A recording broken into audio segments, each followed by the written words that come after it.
안녕하세요. 손해사 형사 짜박입니다. 오랜만에 영상을 올리는데요. 그래서 처음부터 다시 시작하는 마음으로 새롭게 진행을 해볼까 합니다. 자, 그럼 지금부터 시작합니다.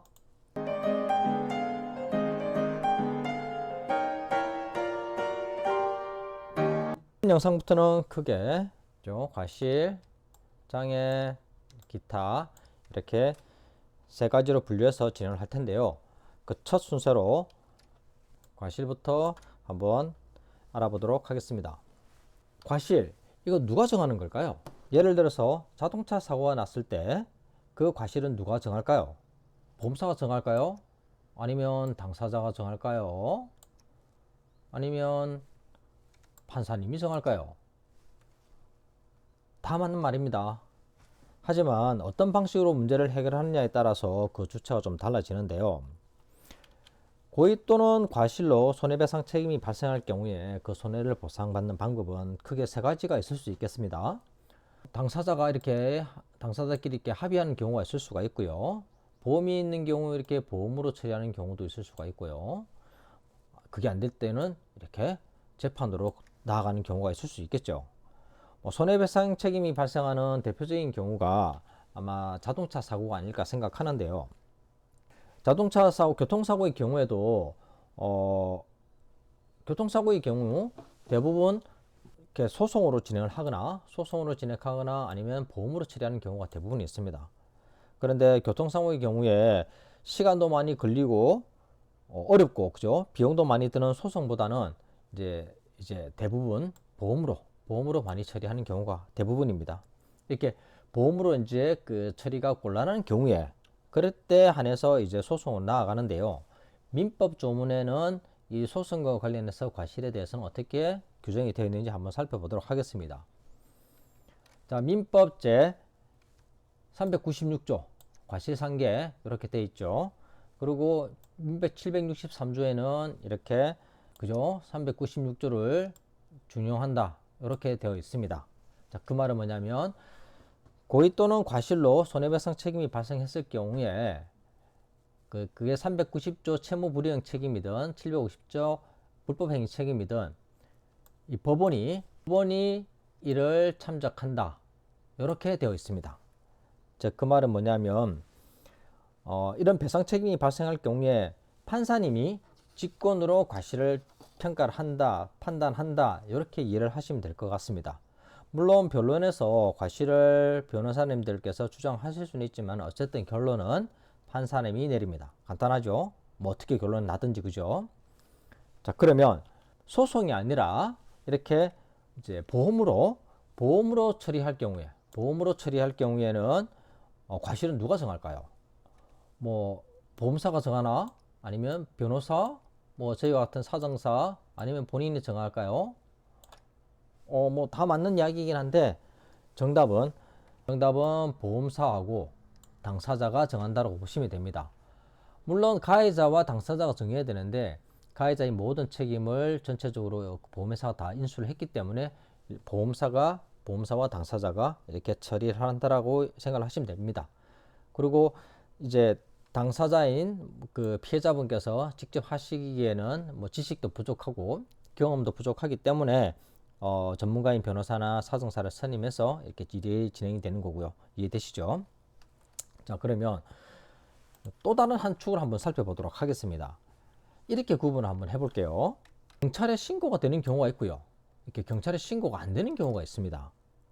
자, 지금처럼 경찰에 신고가 되는 경우 담당 조사관이 배정이 되고요. 담당 조사관은 뭐 해당 차량에 블랙박스나 아니면 뭐 주위의 CCTV, 당사자 또는 목격자 진술, 사고 현장에 이제 주정차되어 있는 차량에 있는 블랙박스 등 여러 가지 이런 종합해서 가해자 피해자를 또 특정하고요. 조사단 내용을 이제 확정하면 12대 중과실에 해당되는 경우에 이제 검찰로 송치를 하게 돼서 검찰에서 이제 기소를 하게 됩니다. 만약에 그 12대 중과실에 해당하지 않을 경우에는 송치가 된다 하더라도 이제 기소가 되진 않겠죠. 자, 이때 경찰에서 이제 검찰로 송치를 할 때 최종적으로 경찰에서 이제 조사된 내용을 이렇게 교통사고 사실 확인이라고 해서 간략하게 두 장으로 이렇게 요약되어 있는 부분이 있습니다. 이거를 이제 가해자든 피해자든 발부받을 수가 있고요. 물론 이제 검찰에 송치가 되고 나면 검찰에서 정보공개 청구를 통해서 사고 사실 확인서라는 걸 발급받을 수가 있습니다. 그런데 실무적으로는 대부분 이 교통사고 사실 확인은 요걸 가지고 이제 대부분 이제 과실을 이제 최종적으로 평가를 하게 됩니다. 보험사에서는 이제 주로 요걸 많이 사용한다는 이야기입니다. 근데 반면에 경찰에 이제 신고가 되지 않고 자체적으로 이제 해결을 하게 될 경우에는 이제 대부분 이렇게 뭐 블랙박스, 그죠? 블랙박스나 아니면 당사자 진술 요걸로 가지고 이제 과실을 이제 대부분 평가를 하게 됩니다.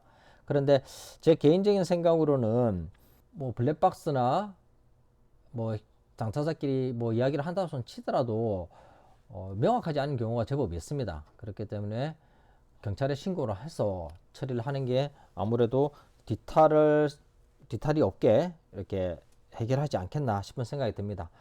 그 덧붙여서 이제 나중에 저희가 배상 책임 사고, 그러니까 교통사고 아닌 다른 배상 책임 사고의 경우도 한번 살펴볼 텐데, 그 배상 책임 사고 같은 경우도 대부분 경찰에 신고가 되는 경우가 거의 없습니다. 그러다 보니까 이제 그 뭐 해당 그 영업장 같은 경우는 뭐 CCTV, 이제 목격자, 당사자 진술 이걸로 이제 판단이 되고, 그걸로 이제 과실을 대부분 다 결정을 합니다. 물론 경찰에 신고되는 경우가 있긴 한데, 경찰에 신고될 경우에는 그 교통사고 달리 이렇게 교통사고 사실 확인원이 발급이 되는 게 아니라 사고 사실 확인서라는 게 따로 있습니다. 이제 그 부분에 대해서는 다음에 다시 한번 살펴보도록 하고요. 뭐 나중에 다음 시간에 말씀드리겠지만 이 교통사고 사실 확인원은 뭐 직접 가셔도 되고 인터넷에도 발급이 된다라고 합니다. 당분간 저희 짜박 TV에서는 과실, 장애, 기타 아까 말씀드렸죠. 이렇게 큰 범주로 나누고 그 첫 테마로 이제 저희가 그 과실을 선택을 해서 이제 과실에 대해서 한번 알아보도록 하고요. 그 과실 중에서 이렇게 경찰에 신고된 부분들, 신고가 돼서 이렇게 교통사고 사실 확인원이 이렇게 발급이 되는 경우, 이 경우에 이제 저희가 그 사실 내용하고 그 다음에 손해보험협회에 이런 과실인정 기준 도표, 그 다음에 대법원 판례 등을 바탕으로 해서 이제 과실을 어떻게 적용할 건지에 대해서 한번 따져보는 그런 시간을 갖도록 하겠습니다. 뭐 다시 말씀드리면 뭐 한문철 변호사님의 유튜브 아류작이라 이렇게 생각하시면 될 것 같고요. 뭐 이렇게 진행을 하다가 이제 조금씩 발전시켜 나가는 걸로 하겠습니다. 이제 다음 시간에는 좀 전에 제가 말씀드렸던 것처럼 이 교통사고 사실확인원에 대해서 한번 집중적으로 한번 살펴보도록 하겠습니다. 오늘 영상은 이것으로 마치고요. 다음에 교통사고 사실확인원을 이제 본격적으로 살펴보도록 하겠습니다. 시청해 주셔서 감사하고요. 다음 시간에 뵙도록 하겠습니다.